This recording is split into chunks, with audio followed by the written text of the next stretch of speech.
Thank you for attending today's training on suicide prevention and substance abuse prevention. Two issues that surround the military community. And so this is an annual requirement. Usually you would do it classroom style, but seeing we are in COVID-19, we're practicing social distancing and doing this class together here.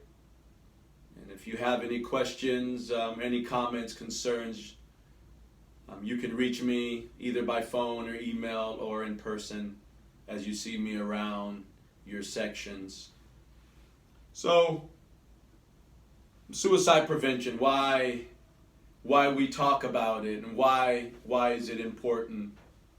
Especially, it's a national problem across our world and in the U.S.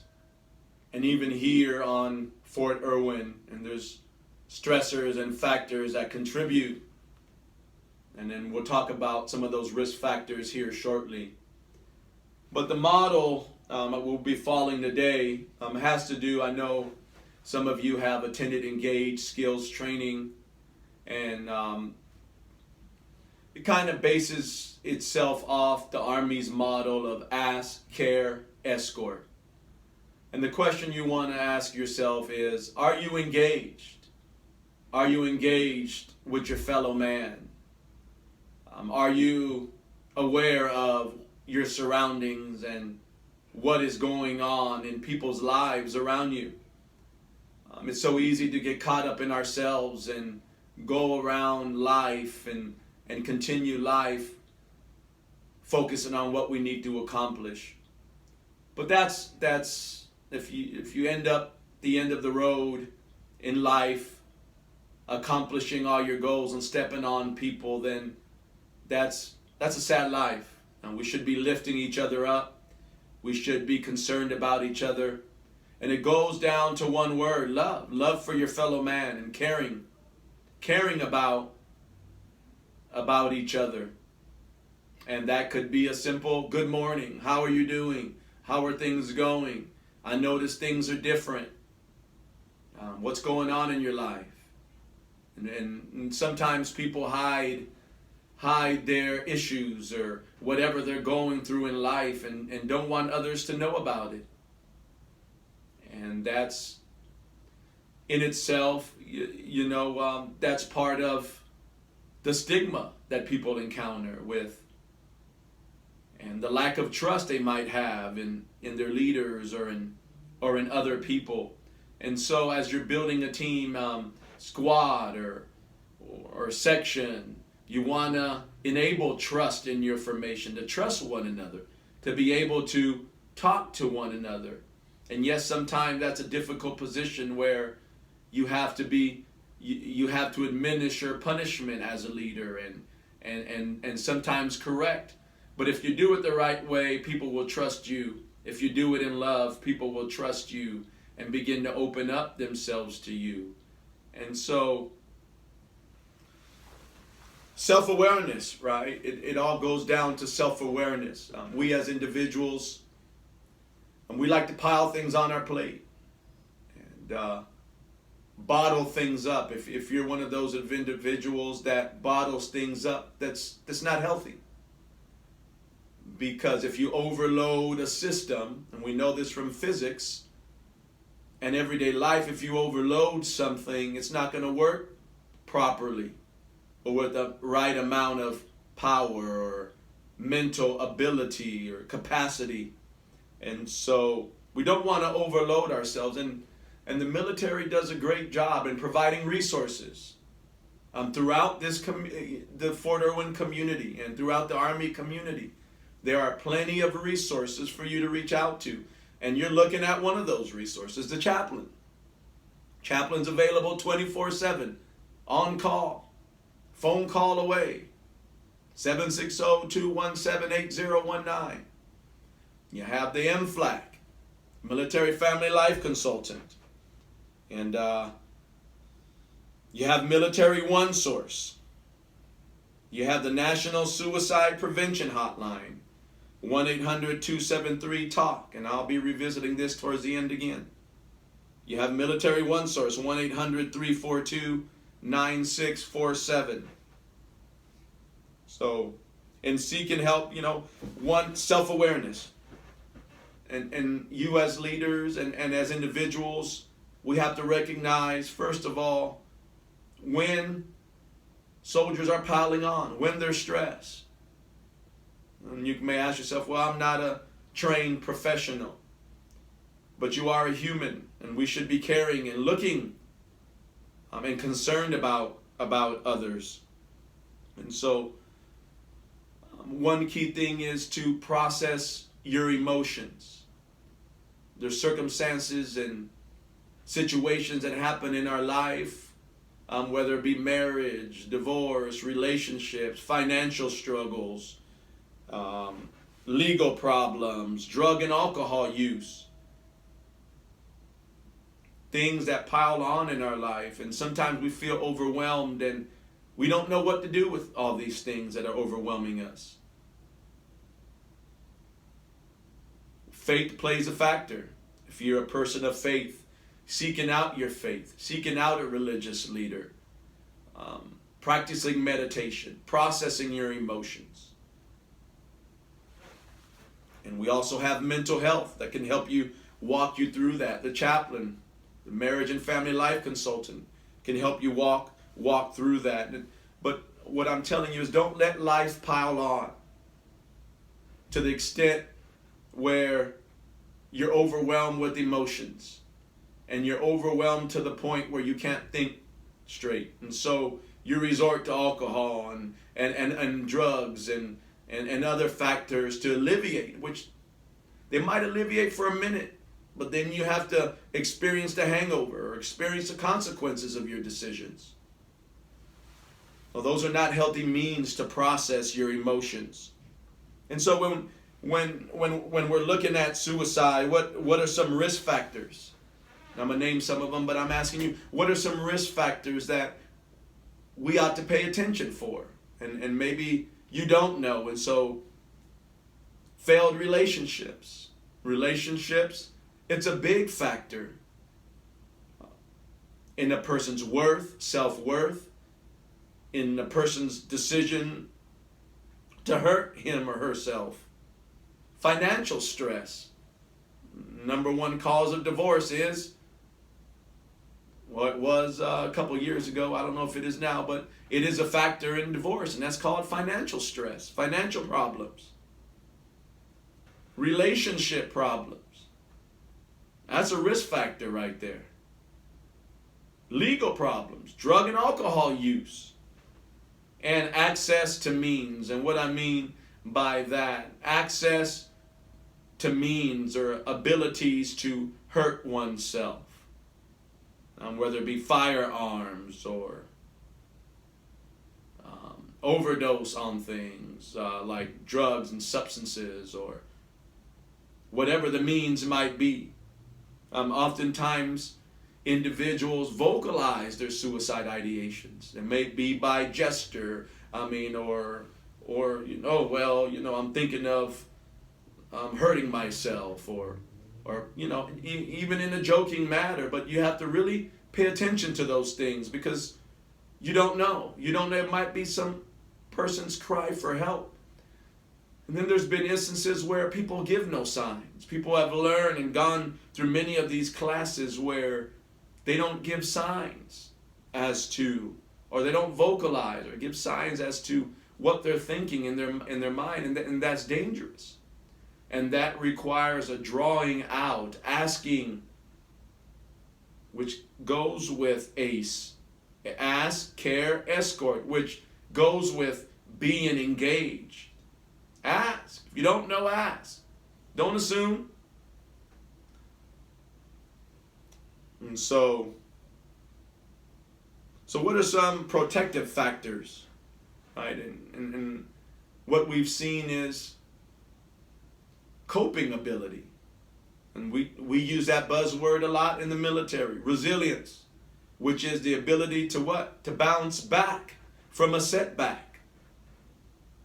And this is where we as individuals gauge our resilience. Are we able to bounce back after a relationship breakup? Are we able to bounce back when we receive bad news? You might be down for a minute, but don't stay down. Get back up. If you keep on walking, if you keep on living, if you keep on pushing forward, you'll live another day. Faith is a protective factor. Are you relying on your faith to get you through the hard times that you might be experiencing? And then just having the humbleness to get help when you need it. Life is built with many gauges. Our cars are built with gauges that monitor water temperature, oil levels. And sometimes we have to do some introspection and monitor ourselves. Who knows oneself better than oneself? Am I becoming overwhelmed? Where do I go? Where do I turn? What coping abilities do I have? Do I turn to a friend? Who are you turning to? Are you keeping it within? Because that's very dangerous. Don't keep it to yourself. Talk to somebody. And then our social relationships are a factor. Social, family members, loved ones. There ought to be a source of strength for us in times of trouble, in times of distress.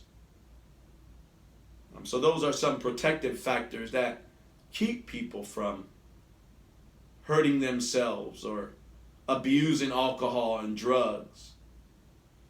And then we have warning signs. Oftentimes people there's warning signs that somebody is going down the wrong path.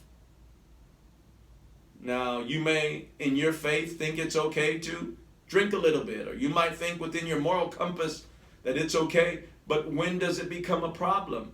When that one drink turns into two and it turns into three, and you're overloading your system, your body, into a place where you're in a drunken stupor and you're not thinking correctly, and you end up doing something you're going to regret. Alcohol or substance abuse. And maybe, in your family structure, that's what you saw. Your family members might have dealt with their circumstances by tapping out for a minute, using drugs and alcohol. But now it's time to break the pattern, change. If you want to keep your military career, that's not a healthy way to go. To go down that street. I grew up in a bad neighborhood. And we knew what streets not to go down. And we knew what streets to go down and to keep us safe. And so here is wisdom. Know what street to go down. Another warning sign right off the back again is relationship issues. People put a lot of value in their relationships. And when those relationships go awry, whether marital, boyfriend, girlfriend, relationships, when they go awry, they think their whole world is lost. They think everything has fallen out the bottom, fallen out. But that's not true. Life continues on. Keep on living, there's a brighter day. Financial, legal issues. Previous suicide ideations. People don't just get up in the morning and say, I'm going to kill myself today. No, it's a process. And oftentimes there's suicide ideations, there's suicide attempts. And those are things that ought to be crying out to us. Those risk factors, warning signs. Feeling hopelessness, feeling like there's no hope. In life I had to change my attitude. I had to stop saying I can't. I had to stop thinking negatively. And I had to stop saying I can. I can do all things. I can accomplish things. And part of it is changing your mind from hopelessness to hope. Because we all have hope. And hopefully you're going somewhere in your life. You're pushing towards something. You matter. You matter to the team. You matter to us. You matter to us. And then changes in behavior. Oftentimes people, their behavior changes. One day they're happy, and the next something happened over that night, or something happened in their family, or something happened down the road, and the next thing you know it, their mood changes. That's when you ought to be asking, are you okay? Is everything okay? Is there anything I can do to help? And then care for people. Care for them. How do we care for people? We listen. I often say God gave us 2 ears. The Creator gave us 2 ears to hear. And luckily He only gave us 1 mouth, so we talk less. And hopefully you're listening more than you're talking. Listen to people. Show empathy. Show that you care. Stop what you're doing. Lend them a listening ear. Kick people out your office if you have to for a minute, just to listen to somebody. Take the time. Don't spend your whole day in your office. Go around, talk to people. We as leaders need to be involved. I was always told, you get what you inspect, not what you expect. And so, put boots to the ground. Get out there. Be involved in your soldier's life. Care. You listen. You show empathy. And then, if this person has a means to commit suicide, remove those means. Remove the gun. Remove the poisonous substances under the kitchen sink. That's where usually people keep their cleaning supplies. And then what do? You escort. You engage yourself. This is part of being engaged. Dial 911. Take the person to the emergency room. But whatever you do not leave the person alone. If they're on the phone, keep them talking. Till you get there. Till somebody gets there.